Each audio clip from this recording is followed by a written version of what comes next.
بسم اللہ الرحمن الرحیم۔ اور ہم نے موسیٰ علیہ السلام سے 30 شب کا وعدہ کیا، یعنی 30 روز کا، 30 شب مطلب رات، وہ اس کے ساتھ دن بھی آ گئے نا، یعنی 30 روز روزہ رکھو اور اس کے بعد میں کوئی طور پر آؤ اور اس کے وہاں پر آپ کو توریات، یعنی اللہ جو یہ قرآن کیا تھوڑا تھوڑا کر کے نازل ہوا یہ قرآن 203 برس، لیکن توریات ایک ایسا ہی اللہ تعالیٰ نے ان کو دے دیے۔ کیسا؟ ان کو 30 روز روزہ رکھ کے آؤ۔ اس کے بعد میں جب یہ 12 ان کے سردار اور موسیٰ علیہ السلام طور پہاڑ پر گئے تو موسیٰ علیہ السلام نے اپنے قوم کو کہہ دیا کہ وہی ٹھہرو، میں آگے جاتا ہوں کر کے ان کی قوم کو چھوڑ کر آگے چلے گئے۔ تو میں جلدی آیا بول کے اللہ تعالیٰ خوش ہو جائیں گے بول کے، لیکن اللہ تعالیٰ نے بولے اے موسیٰ علیہ السلام تم اپنے قوم کو چھوڑ کے پہلے کیوں آئے تھے؟ تو موسیٰ علیہ السلام نے بولا کہ آپ خوش ہو جائیں گے کہ میں نے آپ کا حکم کو مان کے 30 دن کے روزے رکھ کے میں آپ 30 شب کے روزے رکھ کے میں آپ کے پاس آ گیا۔ تو بولے آپ کی قوم سے چھوڑ کو آگے آنے کے وجہ سے آپ اور 10 روزہ ایکسٹرا کرو، 40 دن کے روزے رکھو۔ دیکھو آج یہ نصرانی لوگ 40 دن کے روزہ پکڑتے ہیں، وہ روزے میں لوگ کھانا چھوڑ کے پھل پھلالی کھاتے ہیں 40 دن۔ سمجھ میں آیا یہ بات کو؟ یہ نصرانی لوگ کیا بولتے؟ 40 دن کے روزہ رکھتے ہیں، لیکن ہم 30 دن کے روزے رکھتے جس میں کھانا پانی کچھ بھی نہیں پیتے۔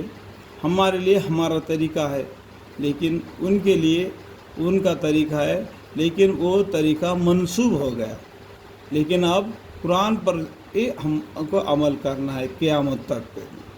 جب موسیٰ علیہ السلام نے 12 سردار کو لے کے اللہ کو دیکھنے کے لیے اور توریات کو لانے کے لیے پہاڑ پر گئے تو قوم کو بول دیے کہ اے ہارون علیہ السلام اس قوم کو تم سنبھال کے رکھنا میں آنے تک۔ کیا کہ میں اس قوم کو لے کے میں طور پہاڑ پر جا رہا ہوں اللہ سے باتیں کر کے، اور کوئی توریات کو لے کے آؤں تاکہ اس توریات کے حکم کے موافق ہم اپنی زندگی دنیا میں گزارے۔ تب تک کے لیے اس قوم کو تم سنبھالے رہنا۔ کیسا؟ تم سنبھالے رہنا کر کے گئے تھے۔ کیونکہ وہاں پر کیا ہو گیا، موسیٰ علیہ السلام نے فرعون کو یہ اسحاق ان کا ہارون علیہ السلام کو ان کی قوم کو سونپ دیا، لیکن سونپنا کس کو تھا؟ اللہ کے اوپر۔ میں اللہ کے اوپر بھروسہ رکھ کے اس قوم کو آپ کے حوالے کرتا ہوں، یہ بات نہیں کہا۔ اس کے وجہ سے ان کی قوم نے ہارون علیہ السلام کی نافرمانی کر کے وہی بت پرستی کرنے لگے، ان کے مال کو آگ میں ڈال کے جلا کے ایک بھچڑے کا صورت بنا کے اور اس کو عبادت کرنے لگے، جو سامری بولتے ہیں نا۔ اس نے کیا کیا، اس مٹی، اس کا قصہ بہت ہی ہے، تھوڑا سا میں آپ کو بتا رہا ہوں۔ وہ مٹی جو ہے نا اس کا منہ میں ڈال دیا تاکہ اس کے برکت سے وہ بگ بگ کی آواز کرتا تھا وہ گائے، اس کو یہ پوجنے لگے۔ یہ غلطی ہو گیا۔ جب انہوں نے یہ قوم کو پیچھے چھوڑ کے آگے جانے کی وجہ سے 10 دن کے روزہ اور رکھنا پڑا، تو اس قوم نے اور موسیٰ علیہ السلام نے یہ سوچے کہ 10 دن کے لیے ہم اپنا قوم کے پاس کیا جائیں گے، اب یہ پہاڑ میں جو پتے جھاڑ کے پھل پھلالی کھا کے اپنی زندگی بسر کریں گے بول کے وہ 10 دن کے روزے وہی پہاڑ پر رکھ کے پورے 40 دن کر کے اللہ کے پاس گئے۔ اللہ کے پاس جا کے تتمہ بنایا، یعنی اور 30 شب کا تتمہ بنایا، 30 اور 10 شب کو اور 30 شب کو تتمہ بنا، یعنی 30 اور 10 40 دن ہو گیا۔ سو ان کے پروردگار کا وقت پورے 40 شب کا ہو گیا. دیکھا 40 شب کا ہو گیا، 40 دن کے روزے رکھ کے ان کو آنے کے لیے بول دیا. اب یہ نصرانی لوگ 40 دن کے روزے رکھتے، روزے میں کھانا پینا پانی سب کرتے لیکن اناج نہیں کھاتے.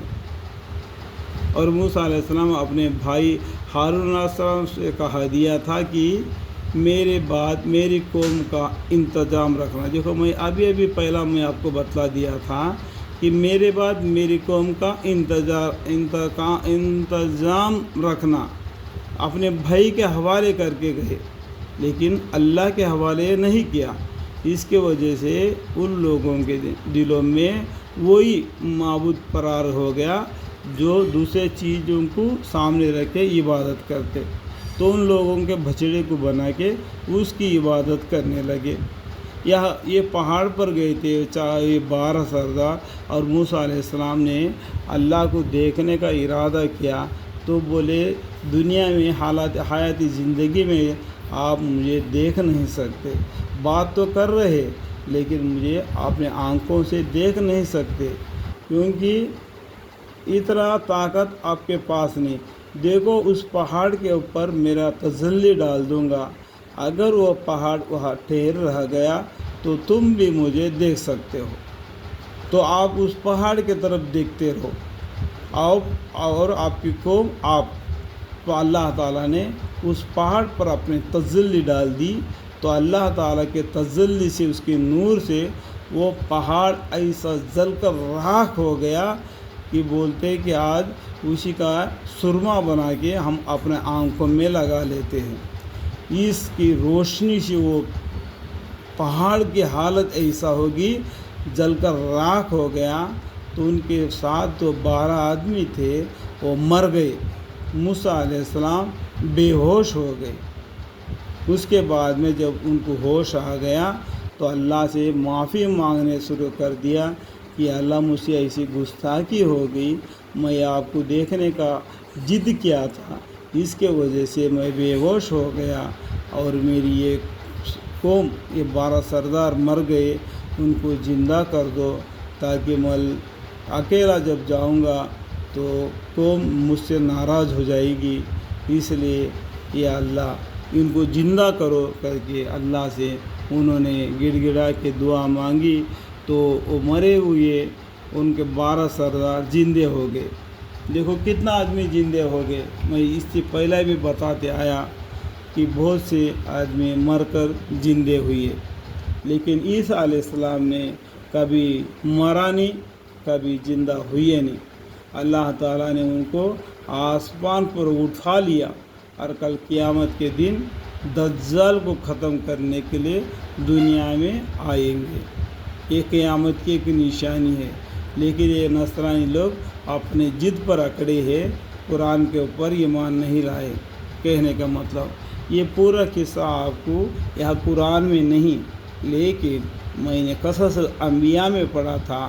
اس آیتوں کے بیچ میں اس کہانی کو ملا کے آپ کو سمجھا دیا. اللہ تعالیٰ اس گستاخی کو میرے لیے معاف فرمائے کہ میں سمجھانے کے لیے اس قرآن کے بیچ میں یہ قصص الانبیاء کے باتیں ملا دیا. اور اصلاح کرتے رہنا اور بد نظم لوگوں کو رائے پر عمل مت کرنا. اس طریقے سے اپنے بھائی کو اپنا قوم کو سونپ کے یہ 12 لوگوں کو لے کے موسیٰ علیہ السلام پہاڑ پر گئے. اور جب موسیٰ علیہ السلام ہمارے وقت موعودہ پر آئے اور ان کے رب نے ان سے بہت سے لطفہ و عنایت کی باتیں کہی، بہت سی پیار محبت سے موسیٰ علیہ السلام سے اللہ تعالیٰ نے بات کی. تو عرض کیا کہ اے میرے پروردگار اپنا دیدار مجھ کو دکھلا دیجئے کہ میں آپ کو ایک نظر دیکھ لوں. موسیٰ علیہ السلام نے ضد لگایا کہ یا اللہ مجھے ایک مرتبہ آپ کی دیدار دکھا دو، آپ کو ایک نظر دیکھ لوں. ارشاد ہوا کہ تم مجھ کو دنیا میں ہرگز نہیں دیکھ سکتے لیکن تم اس پہاڑ کی طرف دیکھتے رہو. سو اگر یہ اپنی جگہ پر قرار رہا تو تیرا سر تم بھی دیکھ سکو گے. اس طریقے سے اس کے پہلے ہی میں بتایا تو پہاڑ طرف دیکھو، اگر وہ پہاڑ اگر اپنی جگہ پر رہ گیا تو تم بھی مجھے دیکھ سکتے تھے۔ بس اس کے رب نے جب پہاڑ پر تجلی فرمائی تو تجلی نے اس پہاڑ کے پرندے اڑا دیے۔ پہاڑ بھی جیسا کہ آج کل پہاڑ کو پھوڑنے کے لیے بام لگتے ہیں نا، وہ بام پھٹنے کے ساتھ پہاڑ کے پتھر کتنا دور جا کے گرتے ہیں، اس طریقے سے وہ پہاڑ بھی ریزہ ہو گیا، ڈل کر راکھ ہو گیا۔